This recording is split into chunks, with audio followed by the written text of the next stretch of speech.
that little bit more safe towards the bottom side, and Ashe is being looked at right now. 4 seconds to go. Hawkshot going to be very valuable trying to work out where Bono's going to be finding his prey next. That is going to be their option. A lot more utility here on SKT's side and a lot more lane priority in the early stages of this game. Galio may not necessarily have it, but you do still have decent wave clear. And Ashe Tom Kench is going to be much more capable of controlling a wave. Sangyun thinking about the Kai'Sa. 4 seconds to go, and they are going to lock it in. This is looking pretty dangerous. See whether Sangyun is going to buy into the fleet footwork Kai'Sa with the Stormrazor Rush, trying to get all of those evolutions very early on, or whether it's going to be once again press the attack Kai'Sa without any activation of the passive ability of the Stormrazor that I don't like very much. I like items to be utilized for what they're supposed to do. In the Ashe Tom Kench, it is definitely a very powerful bottom lane, and obviously with the Galio and the Lee Sin, there's a lot of different avenues for SK Telecom to go here in this game, and if you're Hanwha Life, you do have an extremely explosive 1, 2, 3 item spike on some of the champions, and obviously the Vladimir late game scaling is always something that people have to respect. Oh yeah, and I think it's our key matchup that's going to be once again the key. Vladimir versus Ryze certainly feels Ryze favored. It's one of the only matchups that Vladimir really does get punished in, and Khan will have that counterpick opportunity, but Tal was able to work his way around. A similar matchup in the last game. We'll see what can happen here. So we check out the rosters. Ryze, Lee Sin, Galio, Ashe, and Tom Kench will be your SKT squad. And it is Faker's Galio once again, where he gets to take care of the rest of his team just by dropping in to say hi whenever anyone gets into trouble. On the flip side, for Hanwha Life, you have the Vladimir coupled with the Rek'Sai, the LeBlanc, the Kai'Sa, and the Braum. And so this is a very different kind of team composition from game number 1. They are looking to explode around the 1 item mark, but they definitely have late game scaling inside of their comp yet again. Well, see whether they can actually get to it here as SKT looking to fight back here in game number 2.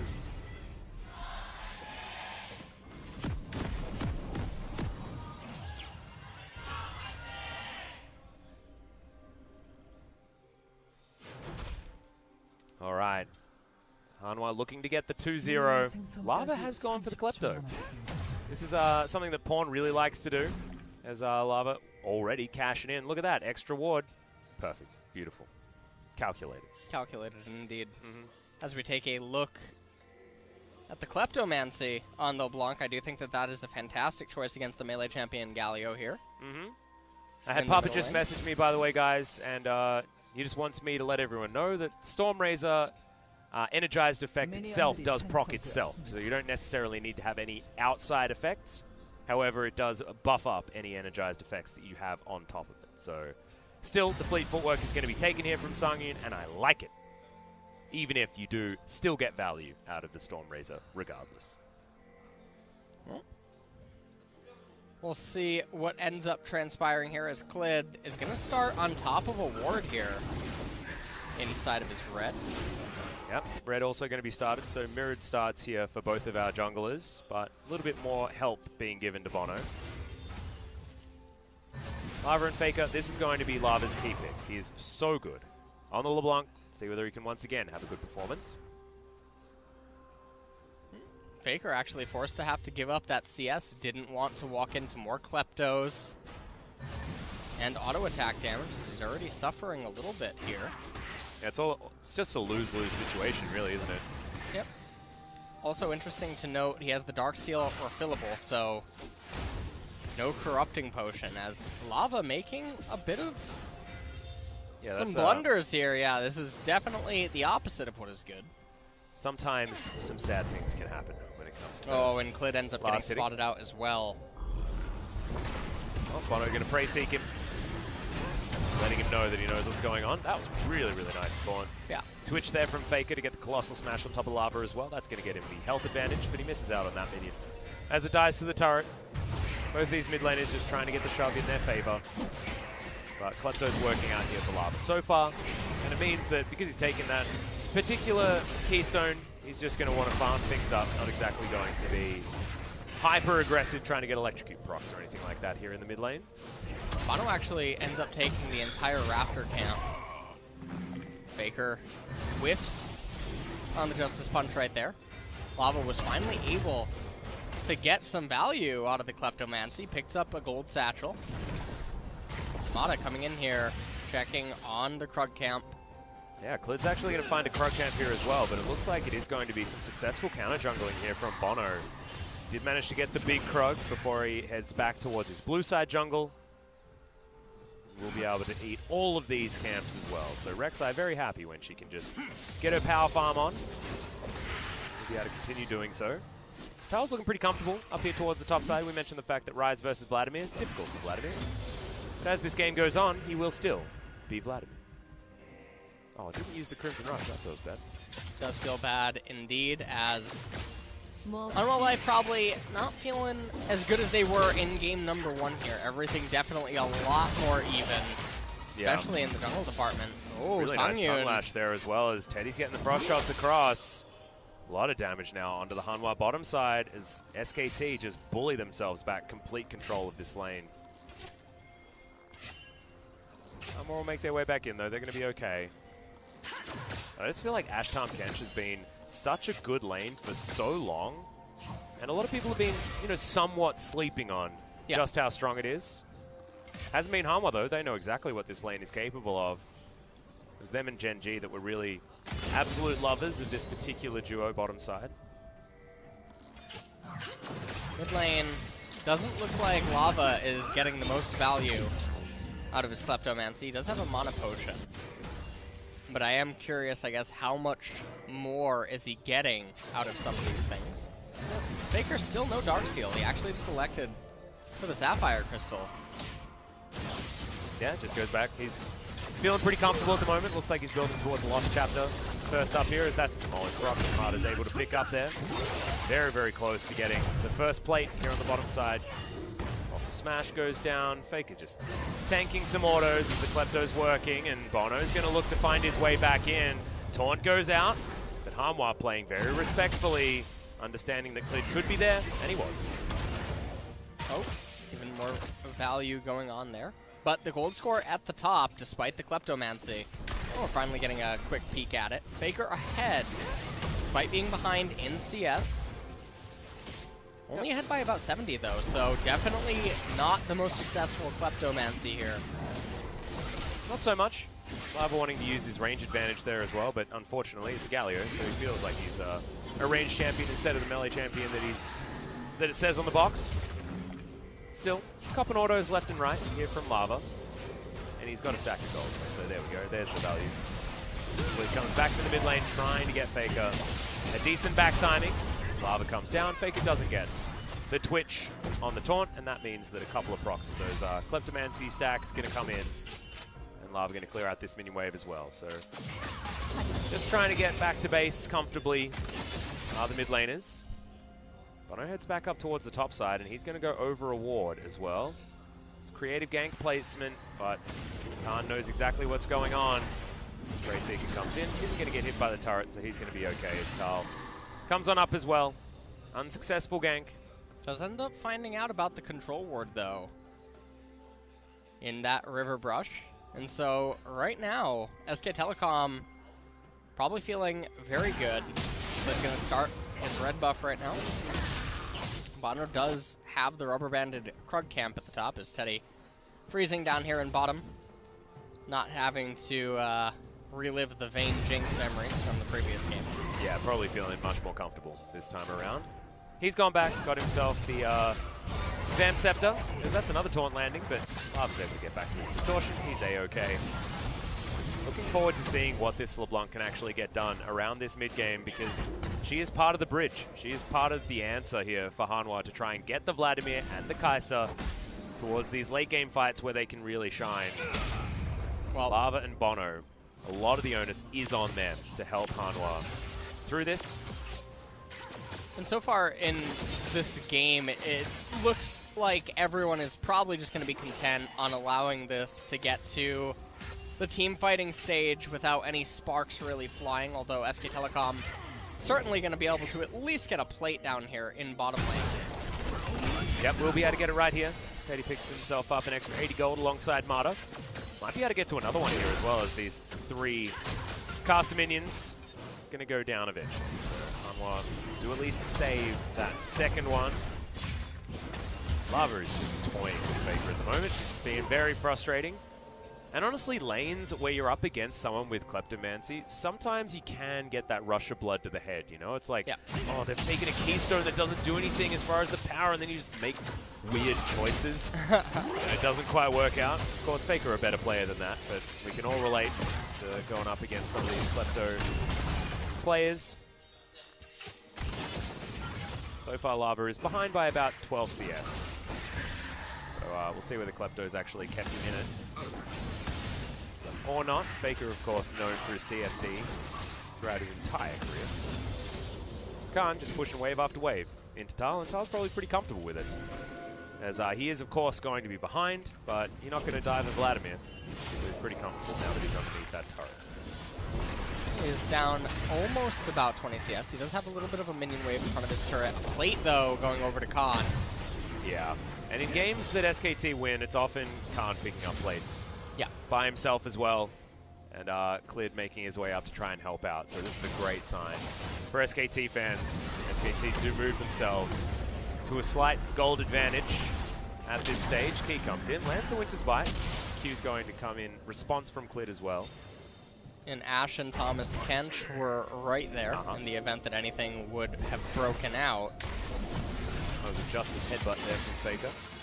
He's going to get a few autos. Taking a little bit of damage. He's also down a level, as he has been zoned out of quite a bit of CS. You can see that Kai'Sa's about level 6.7, maybe 6.8, and Teddy is already in level 7, so... This has a lot to do with Key having to move himself around the map to try and save people, but he might actually just be taken down here. The exhausts are going to be traded, but that is a very dead Braum. Oh, gets the flash. Stand behind me's there, but Justice punches exactly that. Hanwha are looking for this one, though, as Teddy comes out. Lava dashes on over. Hanwha can't find their way in, and SKT, a beautiful first blood. Yeah, and they get a lot out of this as well. They get the teleport out of Thal. They get the flash out of Bono. They pick up some of the spells onto Key as well, and they pull Songyun all the way over. And so this game is not looking anything like game number 1 as SK Telecom. They're off to a fantastic lead. They are trading the Mountain Drake for the Rift Herald, but with 3.5 minutes remaining on all of the plates, this is definitely something that SK Telecom can feel comfortable doing, as they can really try to accelerate that rise for the Galio. And they're also happy to do this because we know the Mountain Drake ain't a great Drake if you're behind. So you may as well pick up HLE, open up this map even more, and make sure that Hanwha don't have any time where they're up close and personal with these turrets. Lid's going to throw it immediately towards the top side, and this is part of the SKT win condition. I absolutely love this from the squad, keeping their heads in the game. Oh, they're bringing Faker over as well. I think that they want to maybe try to even kill Thal, but Lava making his way up here into top lane. Yep, Lava's going to get there. Winds of War are going to come down, and Tal takes way too much damage. Preyseeker not going to find the Gargoyle, is now Khan relatively low on mana. Q's going to land, but he does have the Sanguine Pool, so of course no danger of dying just yet. Tower survives with a couple of plates still intact. Hanwha only 1,000 gold behind, but this was a great first blood to come in from SKT to get them on the right foot already. We take a look at how everything here transpired. It was just very simple Abyssal Voyage. Key not realizing that Galio was going to clap him, regardless of whatever he would try, and Mata making sure that Teddy got to safety, as Lava and Thal were not able to do anything inside of that fight. Now, Thal is locked up here in the top lane as Khan. You like that? Carl? Yeah. You like that, Carl? Good old Carl. You know that means knife in Korean? Is it? Cal, yeah. I didn't know that. Hemo plate goes down as Tal's tanking out the minions, just gets kicked in the head. Doesn't even have time to Q. Good knock up there from Bono, but he's outside of the turret range, and that is 2 free kills for SKT. A misplay on Hanwha's side. Good flash from Songyun, bottom side of the map, but that's not what you want to be doing. Defensive flashes here to try and keep your turret alive. This is SKT starting to flex on Hanwha. Yeah, and SK Telecom, they're going to be at a 3,000 gold lead here soon. Khan going to pick up the very last plate and also get himself, I believe, the first... Yeah, he's definitely going to get the first blood turret here. Saul does not have teleport available.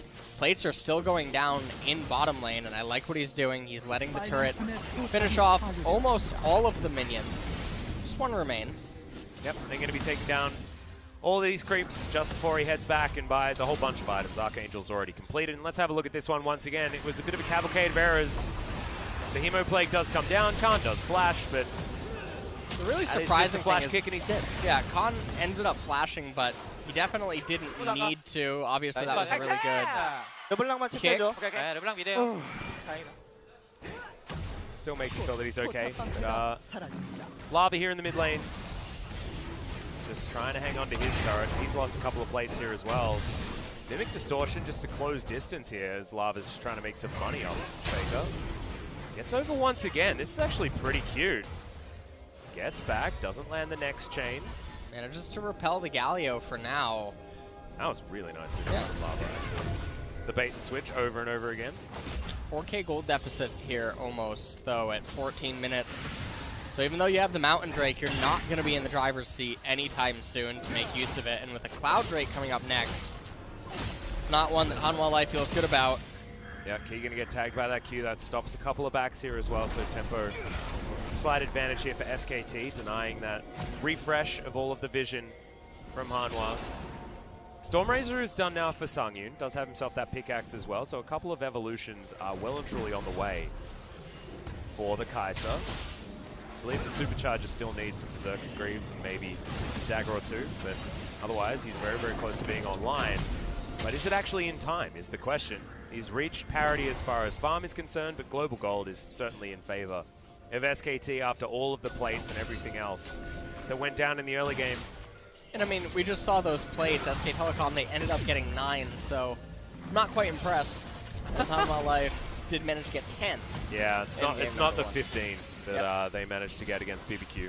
Definitely not. You know, so they should probably try a little bit harder. Yeah, well, Klid's going to try a little bit harder here as well. That's going to be the taunt, but it's only on to Bono. Key comes in, tries to sack himself for the good of his team, but he's not even going to get taken down. Tal fighting against Khan on the top side of the map is understandable here that Khan's having a great time, but Hanwha have repelled the aggression from SKT for now. Despite lands onto a minion, Key trying to get himself into position. Because that's the empowered Q, but look at how much damage Sangyun's taking. The Devour comes forward as Mata was tanking up that turret. Klid tried to land the Q, didn't. Tal is just getting abused. Almost like it's different teams. Yeah. Than game number 1. The roles are reversed here. It's a complete switcheroo, as that ward there is going to give a lot of value over to Hanwha, but they're not actually going for it. Yep. Kick back there from Klid. He gets the safeguard. He's going to be absolutely fine. And we go back towards the top side as Tal is getting completely obliterated. Yeah, he's getting completely annihilated up here in the top lane. About 50% HP on the top tier 2 turret. This is one of the worst feelings in the world if you are the Vladimir. And also, I mean, the Raptor camp is getting taken on respawn from the Ryze as well. This is why we say the Ryze is the blocker pick to the Vladimir. If you want to pick the Vlad, ban the Ryze. Or at least have some sort of way of flexing the Vlad out of the Ryze lane. Hanwha had made no attempt to do that at all. It was just Tal saying, give me the Vlad, I'll do it. And the other interesting thing is that they chose 2 champions that are not that great into the Ryze. You had the LeBlanc and you had the Vladimir, which is just very bizarre. And so here in game number 2, we're sort of seeing what Hanwha Life do, what SK Telecom did in game 1. Yeah.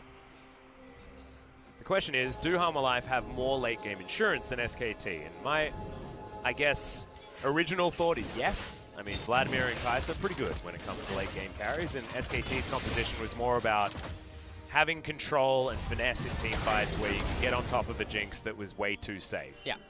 So it doesn't quite feel like that sort of situation here where it feels like Hanwha trumped SKT in game number 1. However, with Khan being so incredibly big, SKT can just run Hanwha around the map and create gigantic leads for themselves. As Faker's looking for Lava, not going to be able to find him just yet. It's not over, but it just feels really, really hard for Hanwha to win. And we know that SKT are just so good at closing out these sorts of games from slight leads in the early game. Yeah. And it's about a 4.5k gold lead here in SK Telecom's favor. Mountain Drake coming up in 3.5 minutes. And they should be relatively content with just farming up passively until that dragon comes up, in which case they should definitely be able to look to capitalize on it. Yep, 3 minutes. Don't worry just yet. This Tremor Sense is going to spot out Khan. He's going to stand on this control ward. See if the Tremor Sense is still working out. Some Brambleback. Does come up. It's going to be traded across the map here, though. Lava's holding on to mid lane. Dives on top of Teddy. Lands himself the chain as Marta, I don't think, had the Devour. Did find it eventually. Lava's going to use basically his whole health bar just to harass Teddy a little. Euclid was just waiting on the horizon for something to potentially do, but not going to find it. As now 2.5 minutes until the Mountain Drake comes up. Nothing really too exciting happening, and so Hanwha Life, they can at least take solace in knowing that they're going to at least get one team fight to try to turn this game around. It's just, when is that team fight going to happen? That's the question that I have. I guess Mountain Drake could be the opportunity, unless SKT are just going to shut them out with the extra vision that they will have. Faker steals away the majority of the popcorn chickens, and Bono's going to feel really upset about it. The really scary thing, too, is that if that Mountain Drake does go in favor of Hanwha Life and they end up not only winning the fight, but also the dragon, they can easily convert into a Baron with even just 2 members remaining. Yeah. Because double Mountain Drake. So this is a very high-pressure moment inside of the game where if Hanwha Life can try to get some sort of a flank on the Vladimir and easy access to Teddy, wow, they might be able to get something done and achieved, but Teddy's not the only threat. The rise is massive. Well, Faker going for a very deep teleport here as Khan's just looking to keep them busy. Arrow's going to go wide, but it's a good flash to get out of the way. 4-man taunt here from Faker on the Galio. We know how well he can teamfight as the LeBlanc is already dead. It's Clid that just gets rid of her. A defensive hero's entrance is now the Sanguine pulls in the backline, but the exhaust is fantastic, and the Vladimir does nothing. Double kill going over to the Rise, and SKT continue to have control in this game. And it looks like they are keen on trying to push mid tier 2 turret and then maybe falling back after an inhibitor turret push into consuming the dragon, but I mean, this game is all but over, Atlas. It is it's over 20 minutes 6,000 gold lead here at 20. It's about to go up a little bit more. 7,000 now. Inhibitor turret going to fall, and it wouldn't just be a surprise to see SK Telecom fall back. Nope, they are going to fall back, so it looks like they can go for a reset if they want, and then try and go for some sort of Baron play. But SKT at the moment, it is getting to the point where smacking them with your wallet is the thing that you can do. 7,000 gold. Now the lead. Couple of items. They're just in a great position in this game with the composition that they have. And look at how many tools Hanwha used. That meant that they weren't available. Glacial Fissure would have been pretty good in this next fight that was upcoming. Unbreakable as well would have been a pretty good one.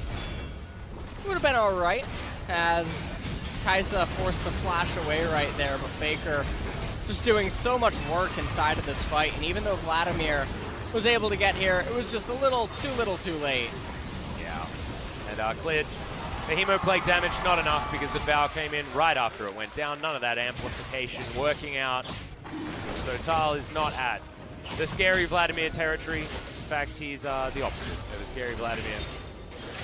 Haven't seen too many of these so far in the LCK. It's felt like Vladimir has just basically won every game. The arrow is going to land onto the Kai'Sa. That's just message sent that he's saying, all right, I hit it. Now I'm going to go. QSS should be done now. If you would like to finish it off, no, just grabs a couple of control wards. Moves his way back out here. Don't know whether QSS is actually going to be the option for Teddy. Probably doesn't need it, given the fact that Marta exists. Well, Turtle Dragon coming up in 4.5 minutes. Probably doesn't even need to get to that point, as SK Telecom should be able to end the game off of just one Baron push. They are just so far ahead right now. Lava trying to come in, maybe get some Klepto procs additionally, but it's not a very good feeling. No. Right now for Hanwha Life. Tal's also only sitting on about 30% CDR at the moment as well, assuming he's gone to the right. Rune set up because he's rushed towards Rabadon's Deathcap before the Fiendish Codex comes in. Very, very strange. I mean, this was the build popularized by Noguri to make sure that you can get to that 45 CDR as quickly as you can. Not going to be taken here from Tal. Well, felt like he had too much pressure on him. And the Death Cap just doesn't really do anything. Look at the amount of magic resist that is on the side of SK Telecom, and I'm not entirely sure of all of their runes, but I'm curious as well if maybe there's some nullifying, what is it called? Yeah, the nullifying orb thing. Yeah. The thingy-majig? The thingy-majig that gives you the slight extra. Yeah, exactly. Yep. But this is a nightmare situation for Vladimir and LeBlue. Yeah, but it feels pretty good for SKT as now Faker wants to find that taunt, gets it onto Bono. That's an easy one. After Key goes down as an afterthought. Arrow lands beautifully as Teddy gets the flash, but doesn't actually get the next auto. Onto Bono. Tal dives into the backline. The Sanguine pull's good. Hemoplate gives him some health back, and then he's dead. The Vandal Vladimir sinks into the ground and gives away the Baron to SKT. That was one of the worst feelings, I think, that I've ever witnessed for a Vladimir. As Lava tries to come in here, do some damage, but... Oh my goodness. Ash actually got the Baron, so that is huge. That would have been so close from Lava. Been a really feels bad man moment. Or feels good man. Or feels good man. It depends on how you look at it, you know? Depends how you look at it. But one man's feels bad man is another man's feels good. Is that so? That's what you have to remember. Okay. That's some Twitch chat wisdom for you right there. As we check out this one once again. SKT, it just feels like they have all the control in these fights. Teddy, no one really closing the distance on him. This is really sad. As Bono survives with about 1 health. Calculation just a little bit off there from Teddy. But Tal's not the kind of Vladimir that we're used to seeing here in the LCK, and we're going to witness it one more time as another fight is broken out. Faker makes his way forward. Teddy takes down Bono very easily. Tal can't, he's gone completely nuts in the back line. And that is going to be the triple kill for the Ash, and SKT should win the game. Yeah. All right. I mean, it's looking pretty close right now, Atlas. I'm not entirely sure. Yeah, I know. 12-0, yeah. 5-0 in turrets, over 10,000 gold lead. Almost a perfect game. Yeah, that one Mountain Drake, that pesky Mountain Drake. Sadly.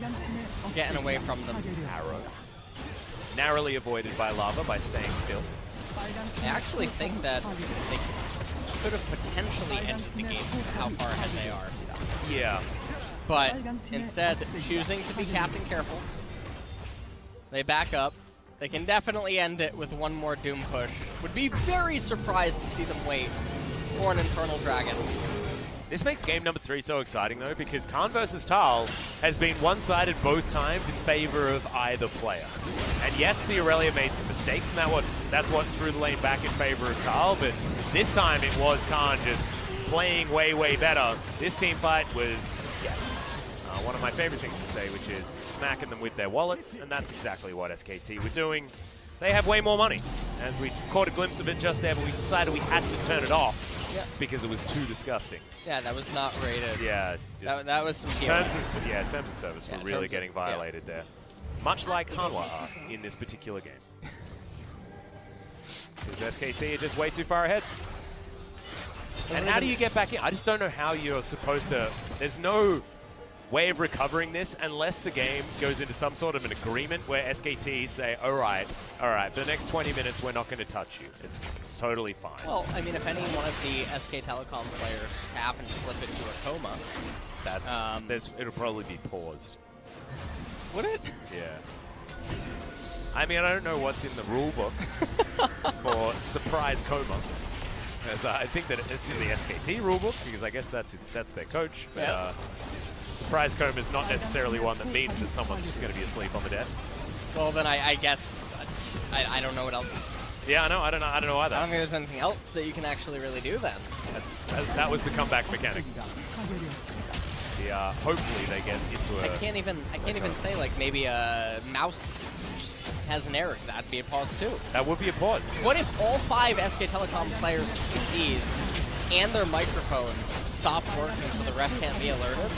And then they look back to motion the ref? Well, it better happen right now because the Nexus is dying and SKT are about to win game number 2. They just pile drive Hanwha Life at the very end here. It's all too easy. They hop into the Realm Warp. What the heck was that? They bring the minions so they don't even get killed by the Nexus laser. The Fountain laser, sorry. SKT do fight back in game number 2. Some style points for the ending there. But honestly, I want to see an even game between these two. It was stomp after stomp. Game number 3 better be close. I think game number 3 is going to be a fiesta. Oh, yeah. Oh, yeah. Because I think game 1 was very one-sided. Yeah, true. Game 2 was very one-sided. So when you put two one-sided things together, you get a two-sided thing. Don't you? yeah. All right, and that's a fiesta, and a fiesta, the definition of fiesta is two-sided League of Legends. We are going to have 10 kills in the first 8 minutes.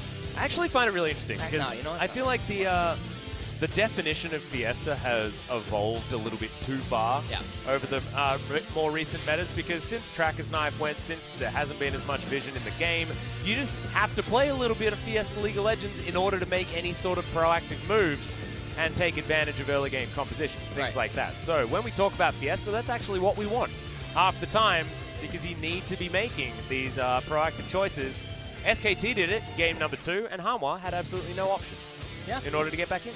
There was really almost nothing that they could do. And I mean, we look at the draft, we understand what they're trying to do with the Vladimir and the LeBlanc. They also have the Kai'Sa scaling. The problem is that 3 of their primary champions deal so much magic damage. It's so easy to itemize against them. And also, it works against their mid-game explosiveness, even though that's where they're trying to go off.